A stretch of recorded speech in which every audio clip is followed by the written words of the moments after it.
नमस्कार। कक्षा अष्टम विषय विज्ञान अध्याय 5 कोयला और पेट्रोलियम के शेष भाग एवं अभ्यास प्रश्न को आज हम आपको बताएंगे। सबसे पहले आपको बताएंगे पीसीआरए क्या है। भारत में पेट्रोलियम पदार्थों का जो संरक्षण करता है उसे पीसीआरए कहते हैं।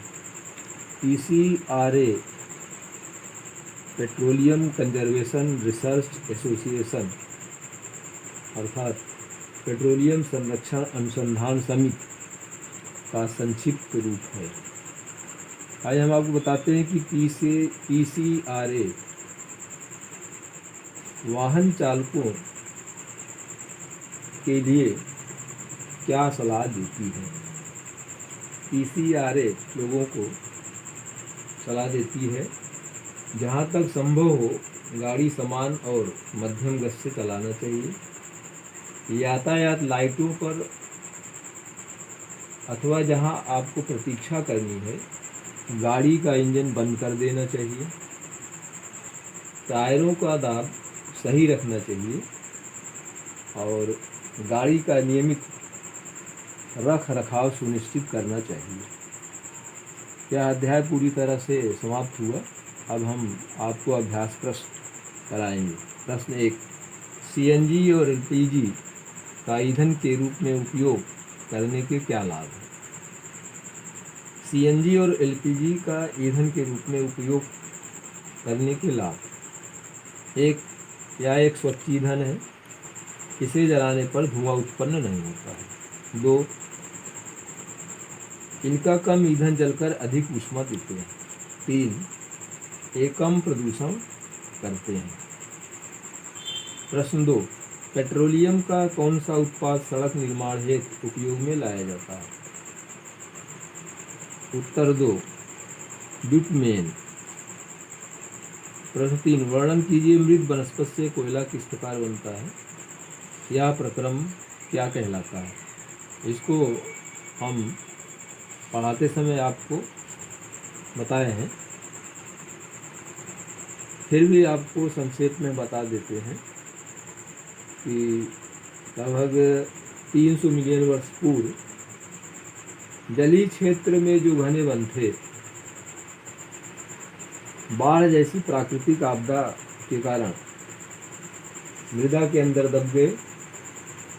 उनके ऊपर अधिक मृदा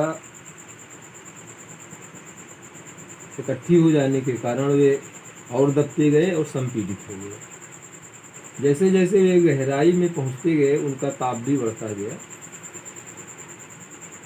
और उच्च दाब तथा उच्च ताप पर पृथ्वी के भीतर यही मृत पेड़ पौधे धीरे धीरे कोयले में परिवर्तित हो गए। यह संपूर्ण प्रक्रिया कार्बनीकरण कहलाती है। प्रश्न 4, रिक्त स्थानों की पूर्ति। रिक्त स्थान तथा रिक्त स्थान जीवाश्म ईंधन है। हम जानते हैं जीवाश्म ईंधन के प्रमुख 2 उदाहरण हैं, कोयला और पेट्रोलियम। अतः हम पहले रिक्त स्थान पर कोयला लिखेंगे और दूसरे रिक्त स्थान पर पेट्रोलियम।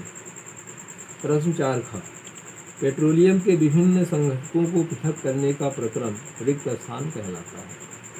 हम जानते हैं कि पेट्रोलियम के विभिन्न संघटकों को पृथक करने का प्रक्रम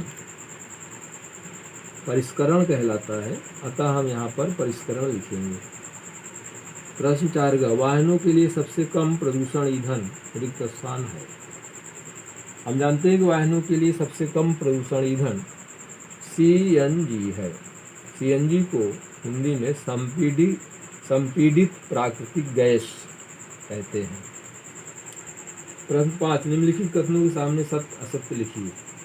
जीवाश्म ईंधन प्रयोगशाला में बनाए जा सकते हैं। यह गलत है क्योंकि जीवाश्म ईंधन बनने में लाखों वर्ष लगते हैं, अतः हम यहाँ पर असत्य लिखेंगे। ख, पेट्रोलियम की अपेक्षा सीएनजी अधिक प्रदूषक ईंधन है। हम जानते हैं कि सीएनजी एक साफ सुथरा एवं स्वच्छ ईंधन है, अतः यह कथन भी असत्य है, अतः हम उत्तर में असत्य लिखेंगे। ग, कोक कार्बन का लगभग शुद्ध रूप है। हाँ, कोक कार्बन का लगभग शुद्ध रूप है, अतः इस कथन के सामने हम उत्तर में सत्य लिखेंगे। मिट्टी का तेल एक जीवाश्म ईंधन नहीं है। हम जानते हैं कि मिट्टी का तेल जीवाश्म ईंधन है, अतः यह कथन असत्य है, अतः उत्तर में हम असत्य लिखेंगे। आज बस इतना ही। इसके शेष प्रश्नों को हम अगले वीडियो में पढ़ाएंगे। धन्यवाद।